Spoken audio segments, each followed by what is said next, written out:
첫 번째 뉴스 주인공은 송영길 전 대표인데 송영길 전 대표의 이른바 스폰서로 지목된 사업가가 5천만 원을 송 대표 보좌관에게 건네자 송 대표가 고맙다라고 말했다고 증언을 했고요. 검찰이 고맙다의 의미가 5천만 원을 준 데에 대한 감사 표현이냐라고 묻자 이 사업가는 그렇다라고 답변을 했습니다. 감사 인사를 송 전 대표가 했다. 5천만 원. 감사 인사한 송영길. 어제 돈봉투 사건 재판. 사업가 김모 씨의 증언이 재구성됐는데 강내구. 송영길 당대표를 만들려면 자금이 필요하다. 라고 얘기를 했습니다. 그러자 사업가 김모 씨가 2021년 4월 19일 현금 5천만 원을 현금으로 찾아서 이렇게 몸에 1,000만 원 해서 지닌 채 왔다는 겁니다. 그런데 송영길 전 대표가 어디에 갔는지 없어서 보좌관이 박모 씨에게 전달을 해주었어요. 그러자 송영길 전 대표가 2021년 6월 캠프 해단식에서 여러 가지로 도와줘서 고맙다라고 사업가 김모 씨에게 감사 인사를 건넸다는 겁니다. 자금 사정이 어려울 때 도와줘서 고맙다는 얘기로 인식했다. 내가 캠프에 도움 준 게 그것뿐이다. 아, 그렇군요. 캠프에 내가 도움을 준 거라곤 5천만 원 건넨 것밖에 없다. 그러니까 감사 인사를 들을 만한 건 돈 준 것밖에 없다. 스폰서 역할을 한 사업가 김모 씨는 이렇게 얘기를 했습니다. 검찰은 송영길 전 대표를 피의자 신분으로 조사할 방침입니다. 8일이죠? 아마도 8일에 송 전 대표가 원했던 소환 조사가 이루어질 걸로 보입니다. 검사 출신의 김광선 변호사님. 예. 박모 보좌관은 5천만 원을 받았다는 거 인정했어요.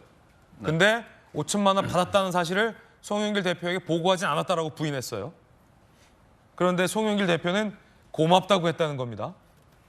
그런데 이 사업가는 내가 돈 준 거 말고는 고마운 일을 한 게 없다. 기여한 건 돈 준 거밖에 없다라고 얘기를 했어요. 어떻게 된 겁니까? 셋 중에 누가 거짓말하고 있는 겁니까? 아니 이제 정치인들은 이제 그럴 수 있어요. 안 도와줬어도 그냥 만나면 도와줘서 고맙습니다 이렇게 얘기를 할 수는 있죠. 예. 근데 캠프 해단식이었단 말이에요. 그리고 사실 구체적으로 강내구 정 감사가 요구를 하잖아요. 송영길을 당대표로 만들어야 하니까 돈이 필요하다 이렇게 얘기했다는 거 아니야. 그 5천만 원 빌립니다. 수표를 빌려요. 그럼 이게 부정한 돈이 아니면 계좌로 송금해 주든지 아니 수표 주면 될 거 아니에요? 예. 왜 이걸 현금으로 바꾸는 거예요? 현금으로 바꿨다는 대목이에요. 네. 현금으로 바꿔가지고 뭐 1,000만 원씩 5개를 만들었다는 거 아닙니까? 5만 원짜리를 해서 그걸 몰래 전해줬다는 거고 이제 그걸 썼다는 것은 팩트예요. 이게 그 경선 과정에서 썼다는 건 이제 팩트거든요. 근데 중요한 게 손희일 전 대표가 알았냐 몰랐냐라는 건데 아니 지금 이 사람이 손희일 전 대표 모르게 뭐 기부천사 아니잖아요. 예. 아무도 모르게 가서 딱 돈 주고 당대표인데 쓰십시오. 기부천사냐? 그렇죠. 송영길 전 대표 같은 훌륭한 사람이 대표가 돼서 이 나라를 이끌어야 합니다. 아무도 모르게 갖다 대표 만들어 쓰십시오. 그렇게 했겠어요?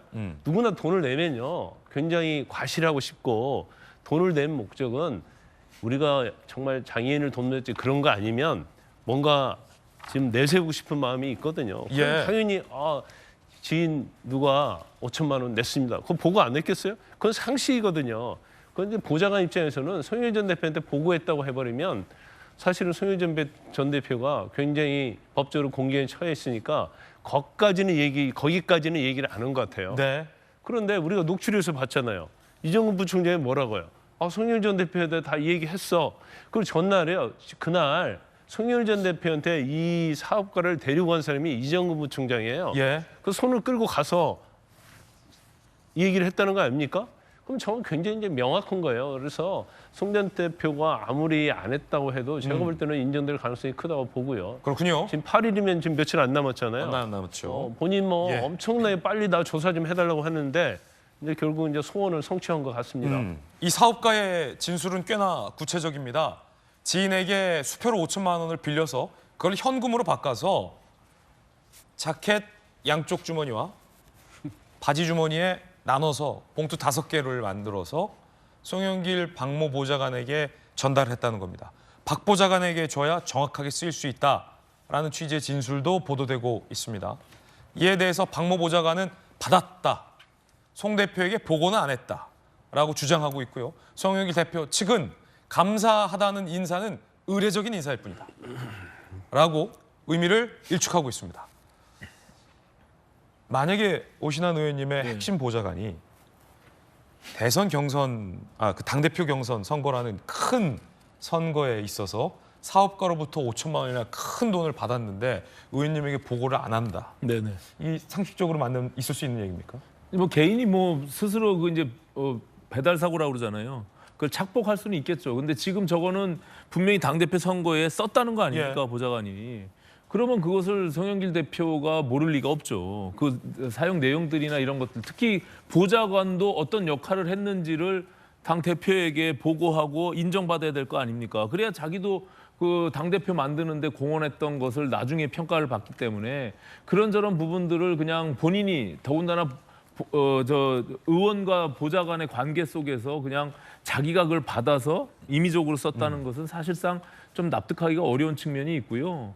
그 송영길 전 대표는 사실상 제가 봐서는 지금 상황에서는 제가 한번 다른 방송에서도 말씀드렸는데 자꾸 언론에 나오면 나올수록 저는 민주당의 마이너스가 될 수밖에 없어요. 그리고 이재명 대표와 송영길 전 대표와의 관계들도 있고 지금 저 거의 위성정당을 만들 테니까 모두가 다 모여달라 뭐 이런 식의 지금 표현들을 하고 있고 지난번 출판기념회에서 했던 그런 막말이나 또 뭐 이런 표현들 또 감정이 섞인 저런 발언들 이런 것들이요 지금 국민들 정서하고 너무 지금 괴리돼 있는 그런 측면이 있습니다. 그런데 그것이 민주당의 우군으로서 본인이 그런 역할을 하겠다라고 자꾸 나오는데 저는 지금 정점으로 치닫고 있는 송영길 전 대표의 당대표 선거 수사가 결국에는 송영길 대표를 지금 향하고 있는 거 아니겠습니까? 모든 주변 인물들이 전부 증거로서 확인되고 지금 수사와 재판을 받고 있는데 결과적으로는 송영길 전 대표도 저는 피해 나가기가 굉장히 어렵다. 그리고 이런 은밀한 뇌물과 이 정치자금법 수사의 경우는요. 정황 증거를 통해서 그것이 얼마나 신빙성이 있느냐 이런 부분들이 증거로 작용하는 거예요. 이거 왜냐하면은 공개적으로 하지 않기 때문에 그럴 수밖에 없는 측면이 있거든요. 그렇기 때문에 저는 저게 그냥 단순히 구두로 우리와 상관이 없다. 그리고 보좌관이 내가 단독으로 했다라고 책임지겠다라고 해서 낼 문제는 아니다. 저는 이렇게 판단하고 있습니다. 예. 그런 송영길 전 대표가 윤퇴진당을 만들겠다라고 공언을 했는데 그 당은 민주당의 친구당이다라고 선전을 했습니다. 민주당의 친구당이기 때문에 밀어달라라는 취지로 해석이 되는데요. 그러면서 용해인 의원 등 비례 힘 모아달라. 앞서서는 이준석 전 대표와도 연대할 수 있다. 이렇게 밝혔습니다. 민주당의 친구당이 윤석열 퇴진당이다라는 설명 들어보시죠. 지역구에서는 경쟁력 있는 민주당 후보로 힘을 모아주고 비례대표 영역에서는 민주당의 우당으로 가칭 윤석열 퇴진당으로 힘을 모아주면은 서로 윈윈할 수가 있지 않겠는가. 저는 명분과 실리를 다 얻을 수 있는 방안이 제가 제시하는 방안이다. 그러면 용해인 대표 얼마나 요즘에 의원 인기 좋습니까? 그런 분들을 민주당의 우당으로 해서 비례대표로 힘을 모아주고 지역구에서는 또 같이 연합해서 야권이 단일 후보로 나와주면 저는 압승할 수 있다 이렇게 생각하거든요. 저는 200석 이상 얻을 수 있다. 결국에 여야 모두에서 비정상적이다라는 질타가 나오는 비례위성 정당을 활용해서 민주당과 연대하겠다라는 뜻을 밝힌 겁니다. 홍익표 원내대표가 비례위성 정당과의 연합이 필요하다라는 발언도 해서 논란이 뜨겁게 일고 있는데 제가 말씀드릴까요? 네. 민주당과 친구당 맞습니까? 민주당은 친구라고 생각합니까?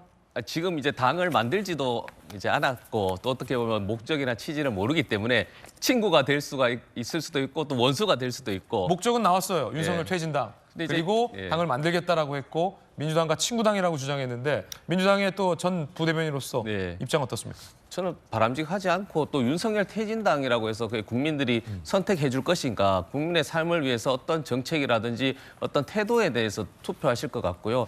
저는 이제 좀 아쉬운 게 이제 앞서 말씀드린 손학규 이제 전 고문님도 사실은 4년 전에 바른 미래당으로 해서 이 연동형을 만드신 장본인입니다. 단식을 통해서 정의당과 단식을 연계해서 그 당시 예산 시기였지만 이제 선거제도를 바꿔달라. 왜? 3당 다당제에 대한 그런 염원이 있으셨는데 저는 손학규 대표님 같은 경우 어제 이렇게 국회에서 하셨을 때 이 제도, 선거 제도의 문제를 이 국회의원들 300명 직무유기 이 부분에 문제 제기하고 말씀드리지만 병립형이나 연동형 제도 자체는 다 완벽하지만 그걸 어떻게 운영하느냐에 따라서 지금 뭐 이렇게 참칭당 또 그 친구당인 것처럼 이 국민들이 이 부분에 대해서 정치에 대한 신뢰가 없는 것이거든요. 그래서 이 부분은 뭐 송영길 대표 입장에서는 그 검찰에 대한 수사라든지 윤석열 대통령에 대한 감정이 있을 수 있습니다. 그거나 그와 별개로 당을 만들어서 또 그것을 국민들한테 선택해달라. 그럼 국민들이 선택해 줄까요? 저는 그 부분보다는 정말 말씀드렸지만